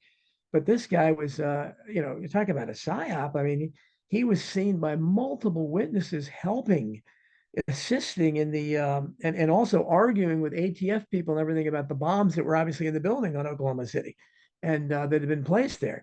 And he was seen by witnesses getting arguments. He was seen helping people afterwards. The official story is that he died at his desk when it was bombed. That's what they say happened, even though there's all these witnesses that witnessed him doing all this. So that's what we're up against. You're up against that kind of thing. And I can't get a hold of it. I'm sure his family's terrified. Now, recently I had the wife. I was shocked. The widow of Claire. I mean, once in a while, these kind of notable people suddenly they must know I exist because suddenly she started following me on Twitter, and I said, "Well, is that her?" Because I've been trying to get a hold of her, and she's the one that had no phone numbers working. So she did. I went back and forth. Says, "Yeah, you're on my radar.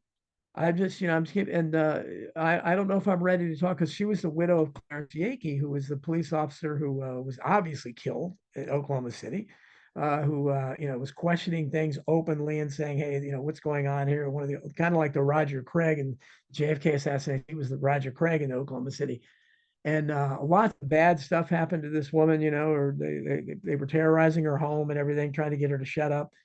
I'm surprised she's still alive, and I'm amazed that she's, hasn't gone into a shell. But I'm trying to get her on my podcast. We'll see if she comes. I don't know. She hasn't messaged me back lately, so maybe I'll try and message her again. But those are things that give me hope that once in a while you see these things. I mean, I've been in communication for the last few years behind the scenes with Lee Harvey Oswald's daughter, and but she doesn't want to go public. She's a big supporter of mine. She loves my work, but she's not ready to commit to that.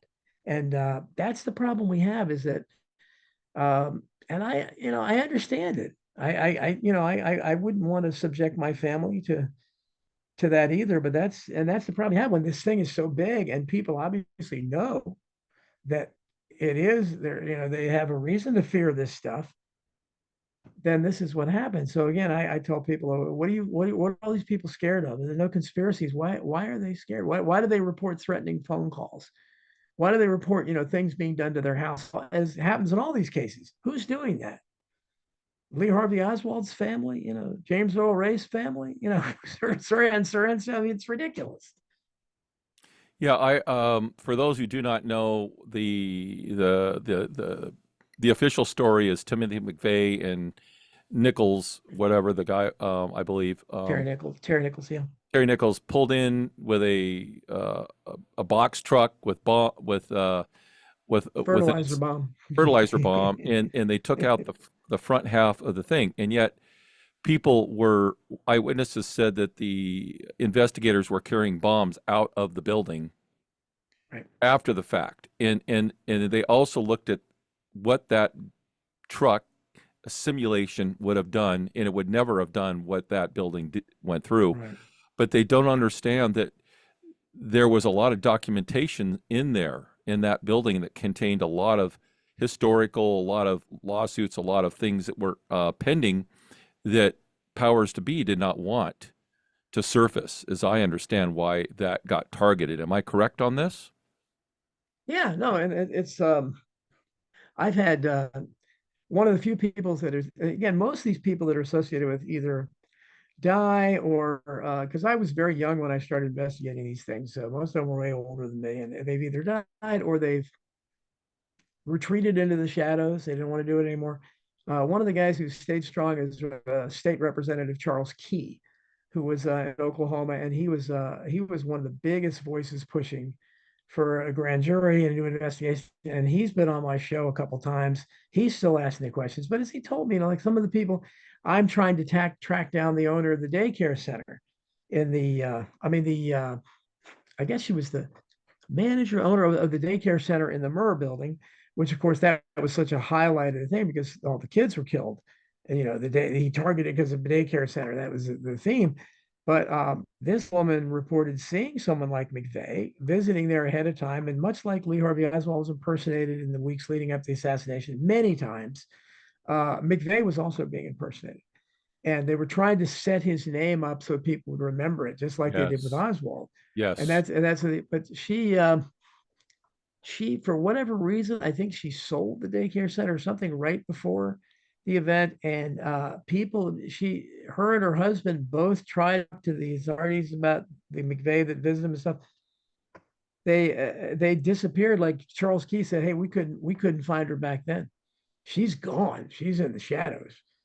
And he goes, he tracked down a lot of them. He couldn't track her down. So that's the problem you get. You get people that don't want to. I mean, I did get through. I talked to Timothy McVeigh's dad very briefly. He actually answered the phone. I was shocked, but I could keep him on the phone for maybe 30 seconds because he didn't want to hear anything. I want to try. Hey, I think your son's a patsy. And maybe he probably knows that, but he just didn't want to talk. He said, no, I'm not gonna. He hung up. But and I tried to track down his sister who changed her name and living, but her phone working either. So it's tough to because I think the more of these people you talk to, you get inside stories and everything. And but people don't talk. They're saying, hey, no one's talking. That's definitely true in all these cases. No one's talking. Again, I don't want to give the spoilers, but people will see in the JFK Jr. case. I mean, the people that know anything about that can see a couple of people that were very important witnesses to me that I was shocked that I got through to. But when you do get through to them and you get the response you get, it's like, plus in the JFK Jr. case, I have a couple of people that have backtracked initially from the time I wrote history. They were saying one thing, now they're saying something for no reason at all. And you find that a lot where they suddenly change their story. Does somebody get to them? I don't know. Somebody give them money or whatever, but it's tough, and it's certainly when I'm writing about things like the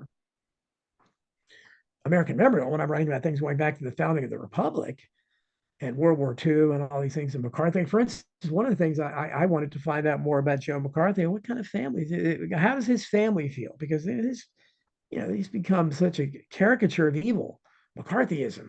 How much does family feel? And would they be interested to talk to a sympathetic voice? I don't know, maybe. He had lots of brothers and sisters. I haven't been able to find it. And McCarthy, unfortunately, is a very common name. So, Yeah. Yeah. So that's the problem is when you have an uncommon name, it's much easier. But in his case, it wasn't. And he was married. They didn't have any natural kids. They adopted a baby right before he died. Wow. And I did track her. I tracked her down actually to not far from me, but she had died a couple years before. But she apparently would never talk about her father. And I can understand why. I mean, he'd been demonized. She never knew him because she was an infant. But I would have loved to try to tell him, hey, look, set the record straight. He wasn't a bad guy. He was probably a hero. But you don't get the chance to. And I did hear that one of McCarthy's brothers died very young, very strangely, under strange circumstances. And these are the kinds of things my radar goes up on it, but I could find no information on it, no details. And um, same thing with, Smedley Butler. I tried to look for his descendants. Can't find any. Can't find any. George McClellan. Can't find any. I thought I had one. Turned out he wasn't. But I like doing that because especially the people that are slandered by history. I like to find the descendants of those people to see what do you think? And are you taking up, because a lot of them don't. A lot of them jump on the bandwagon and say, my ancestor was a racist or whatever, But some of them, like I still hope to get John Tyler's grandson is still alive. He's like 100. Because I mean, Tyler again died in like 1850 something, but he had kids really late in life, and his sons had kids really late in life too. So that kind of weird stuff. That's how close we are connected to history from, you're talking about before the Civil War. And I think his sons have remained kind of true to the South and everything. I think they're, kind of unreconstructed Southerners, but he's hard to get a hold of. And I don't even know if he could do an interview at age 100, or whatever.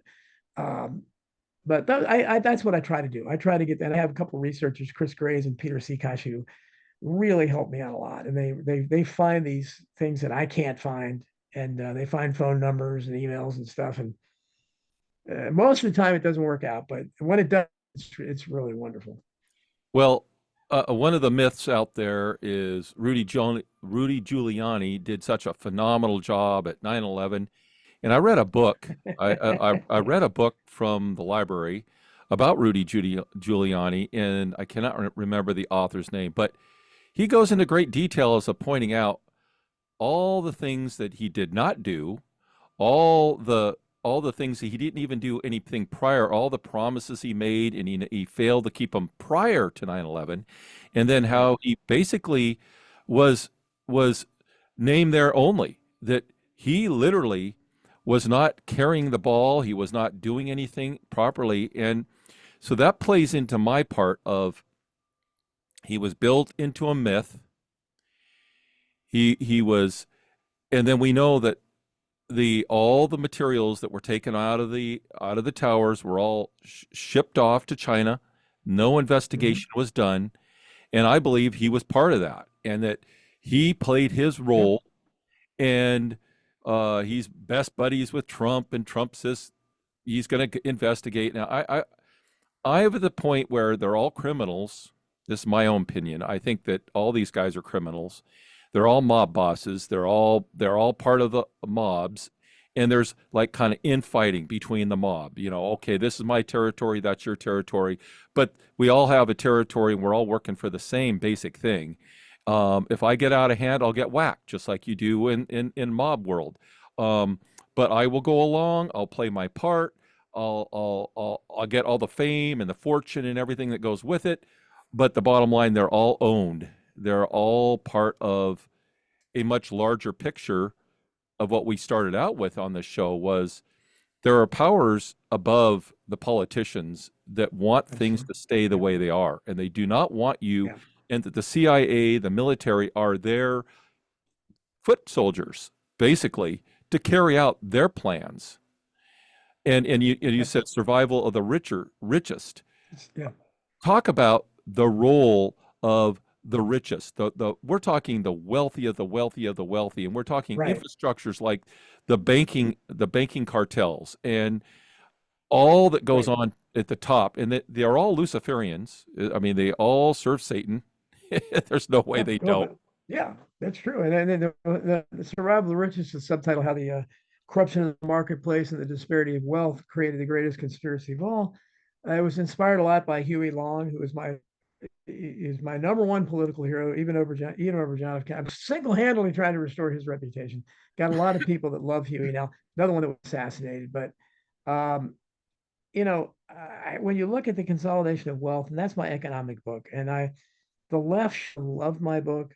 They didn't, except for Naomi Wolf, who's become my friend. Naomi Wolf wrote the foreword to the paperback of that, and she loved it. People on the left didn't. They ignored it because I criticized. I talked a lot about immigration and the disastrous role immigration has played in terms of lowering wages and benefits. They don't want to hear that because they want open borders. So it doesn't compute there. So, but the materials irrefutable. And you can't have an economy, and it's. I feel passionately about this book. It hasn't sold that well. My hidden history books sell the best, and but it got the most critical acclaim of anybody. I had like Jimmy Carter's Council of Economic Advisors guy wrote a blurb about it. I mean, a lot of prominent people liked it, but it just hasn't sold that well. But it's if you look at you can't have a society with this kind of disparity of wealth. And I talk in there about how people don't realize, and I examples after examples of these corporations that give giant bonuses and give $40 million golden umbrellas. That's when a CEO is so bad they have to pay him off to go away, and they reward him with like $40 million, and somehow that doesn't affect the price of their product. But if you raise the lowest level salaries, you'll be paying $8 for a Big Mac. So well, why don't those things?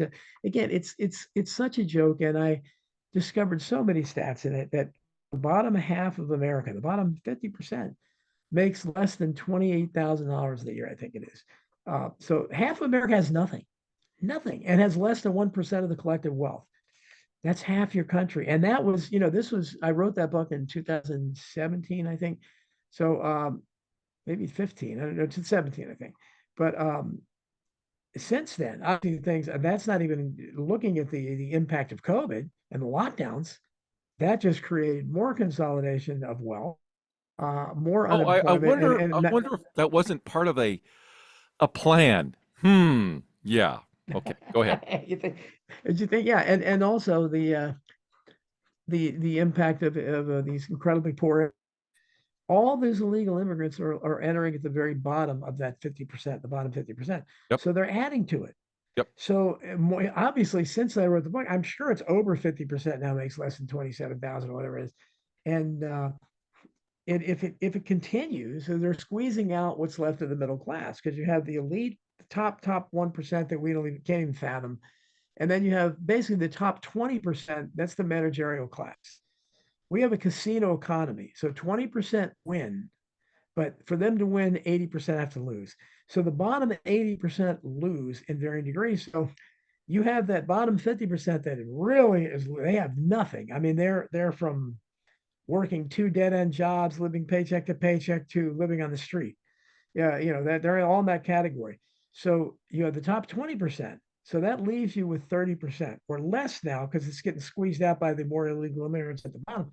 That's what's left of the middle class. That's where I find myself and people like that, where we're trying desperately to stay in this middle class that they're trying to kill. They hate the idea of a middle class. That's why Huey Long was so misunderstood. He wasn't a socialist. He wasn't a communist. In fact, the socialists and communists hated him. And I quoted from the obituaries what they said after he died. I mean, they just attacked him in death. They hated him because he was a populist.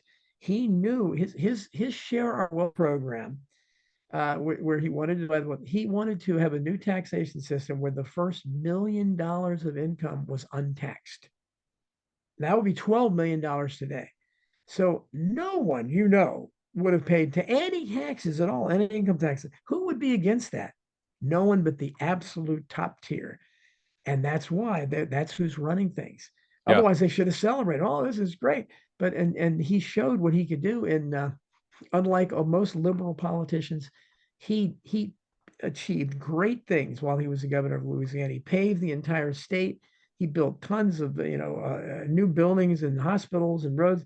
He invented health care and mental health care for prisons. He built the first free healthcare clinics in the United States. He cut property taxes so that almost no one paid property taxes anymore in Louisiana. He cut real costs, utility costs, everything, so that every Louisianan, especially the poor and the working class, saw credible savings every month, which you don't see under any policy. So they loved Huey. Never played racial politics. Never. They can't find one incident where Huey. This is 1930s in the South. Can't find one incident where Huey said or did anything that could be construed as racist. He was always for the poor, whatever the color were. And like you said, I never took a case against a poor man. And he would he's the one that really opened my eyes to the way the economy is. And so this is what happens. And he predicted his assassination on the floor of the United States Senate a month. But when he announced his presidential candidacy in 1936, in 1935, he basically signed his death warrant. And he said that you can read it in the minutes of the Senate. He accused the Roosevelt administration, the government, of plotting to kill him. And they did the next month. So, but his words live on, and Mark Lane, I said, was my hero. Mark Lane, I got my civil libertarianism from him, but I got my spirit from Huey Long. I got my populism from him. I'm always for the little guy, and he remains my hero. And you'll never hear me say a bad thing about him. But that book is kind of an homage to him. I have a whole section on him in there, and I wish more people would read it. The people that read it love it, but it's a little different than the rest of my books because it's so full of statistics. Your head swims, but you gotta see that. You gotta see what's going on and how the average person gets screwed over and over again in this rigged economy, and how the most entire group are the wealthier you are, the more entitled you are. They're the ones that get the freebies. They're the ones who don't for anything, and they get rewarded constantly. They never sacrifice. It's always the poor and the working class that have to do it. So that's me still being on the left.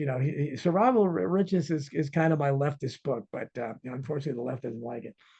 Well, let's, I wouldn't say leftist. I would say you're on God's side because Old Testament, New Testament has a lot to say about the wealthy and the rich crushing the poor, and that it was evil. And God in the book of Proverbs, book of wisdom, the book of Sirach, all these, and even God himself said, you take care of the poor, you tend to the poor, you tend to the foreigner, the alien.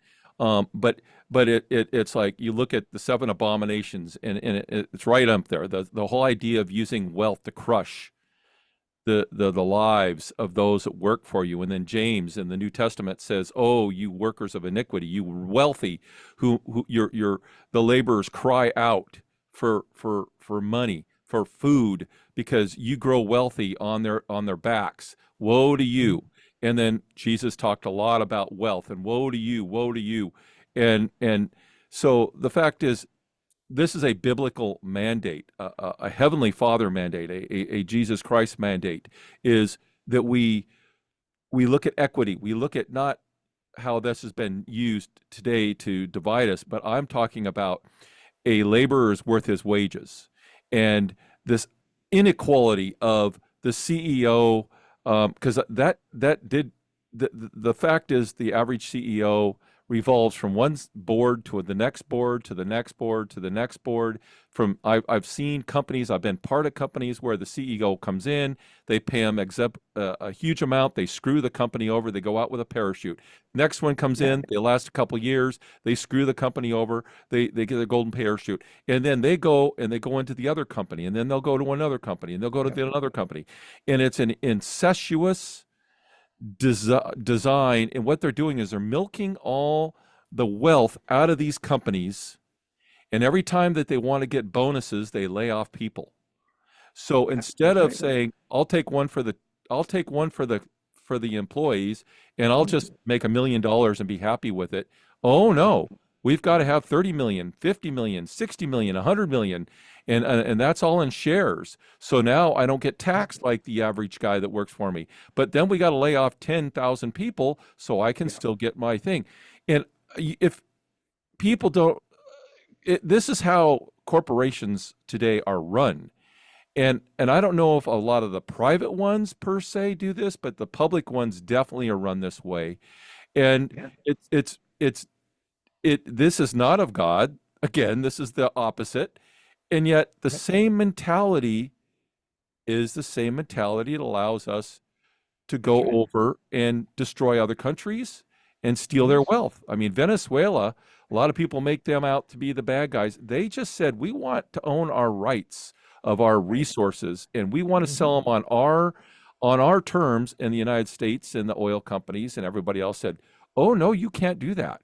So we're going to embargo you. We're going to put a big, we're not going to allow you to take and sell it on your own. We're going to, and so where Iran did that, then the CIA came in there for Aramco and knocked off one guy after another until they got the people in there that work for them. The coups are not coups. They're CIA, they're bankster.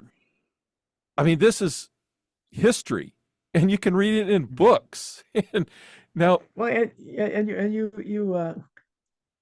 you bring up an interesting point, because again, this is why the left right. Alex Jones left us with a great saying. We used to say the phony left right paradigm, and it is.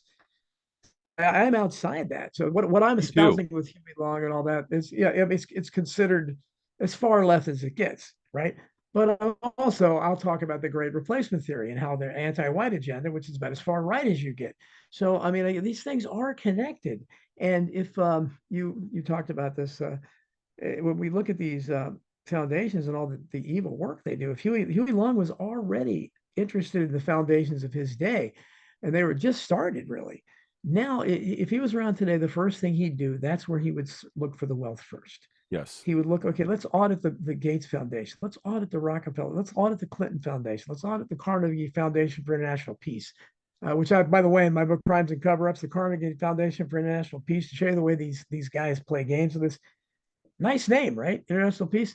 They were one of the foremost advocates for not only pushing for World War One, but forcing us to stay in as long as possible. I have a quote from them in the book. They want, I mean, this is the Carnegie Foundation for International Peace.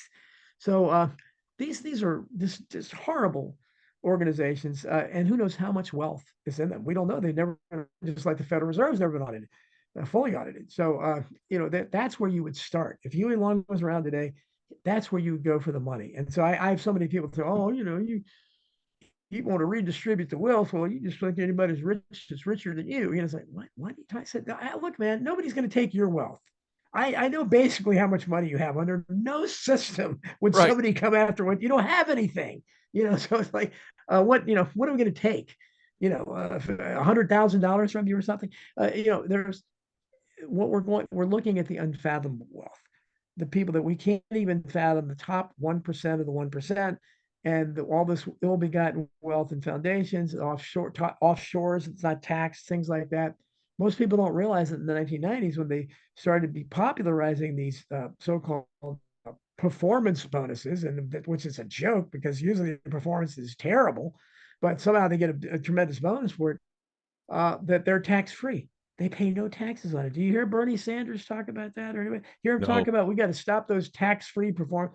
The rich need to pay their fair share. Okay, well, specific, Bernie. What are you talking about? How about those performance bonuses?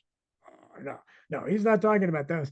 That's why it's all a joke, and that's why there's so few people that I like or respect on the left or right, and it all is all a game. Sounds like we're on the same wavelength. Like, yeah, we've covered so many different things here, but so I don't know what you want to talk about Well, the little time we have left.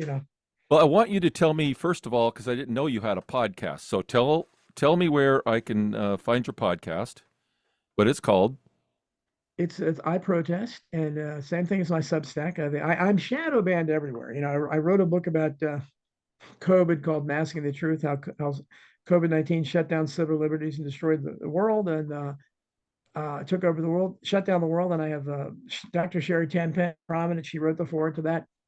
They have blocked that book with everything they have. Amazon disappeared the Kindle version. Barnes and Noble disappeared the entire thing. They blocked reviews from going up on Amazon. I mean, they've done everything. Almost no libraries will take it. So it's that's the biggest reflection of that. And Facebook shadow bans me. Twitter still does. X kind of. I was a little bit better. People can follow me at Don Jeffries there, but Substack is the only place it doesn't shadow ban me. It's donaldjeffries.substack.com. It's I protest, just like my podcast. My podcast is I protest. It live streams every Friday from 5 to 7 p.m. on my YouTube channel, which is hanging in there. As long as we don't talk about COVID, they'll keep it up. But and also, I think my Twitter now Twitter doesn't let me live stream because they want me to get the blue check, which I don't want to pay for some stupid blue check. But apparently, I'm not going to be able to live stream on Twitter anymore if I don't.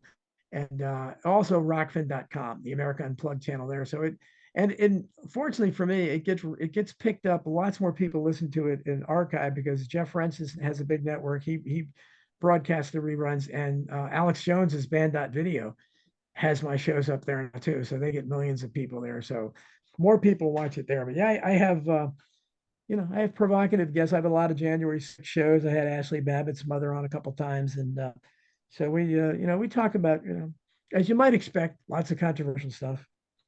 Well, I am neither left nor right. I am a sold out follower of Christ and who hates evil, who hates falsehoods, and I just have no place for falsehoods. So when I can uncover it and expose it, that's my job. And I'm on Rumble and I'm on YouTube, but there are shows that I won't put on YouTube for the same reason that you won't put yours on, because I'll get taken off. Yeah. Yes. Yeah. Um, and It's ridiculous. A number of the people I watch the most, they're not on YouTube anymore because their content Yes. Yeah. is far beyond anything that Yep. Yep. And I need yeah, to use my Rumble more. I have Rumble, but I need to use it more. But yeah, well, and I'm like you, I need to be on other platforms too. Before we leave, I just wanted to bring up something. If you didn't know, I used to do podcasting about motorcycles, and then I did about cars. Eventually, help other people. Now I do my own about the things I really, really love talking about. But back in 2016, 2017, 2018, I can't remember where, there was an incident down in Waco, Texas, called the Twin Peaks incident. It was a shooting, and it was all the 1% bikers that all gathered there at this Twin Peaks restaurant to have beers and eat dinner or whatever. And I know, because I'm an insider in that world, that that group came back from what they call the National Coalition of Motorcyclists, and it's a place, it's an event. I was invited back in 2016, and just to be honored because I brought the founder on our show and we interviewed him. What happened is they came back, and there was no problem with these one percenters. They were not doing anything, but they already had at least 11 police, rangers, and probably feds already staked out on the outside of the perimeter. And something took place, a gunshot went off, and the next thing you know, a number of these guys got headshots, took them down, killed them. About 100 of these guys got arrested, put in jail, and they had no, they were not given any bail or nothing, much like January 6th event. yeah. And we had insiders, and we talked about it a couple times on the show, of that it was a setup. It was a complete setup, and this was not organic. This was not a bunch of guys that pulled a gun on each other, because they had already been together in a convention, and they all have agreements that this is not how we conduct business, and certainly not when we're meeting together as a group, because we're all on the way home to wherever we're going. So I knew from day one that that was a setup, and so there again, the federales, the local police saw these people as enemy, and they took advantage of it. I don't know if you knew anything about that, but A little bit, but you're right. I mean, there's so many of those things. And again, the important thing I try to tell people all the time is two things: is one, you're being lied to about everything, and number two, history is written by the victors.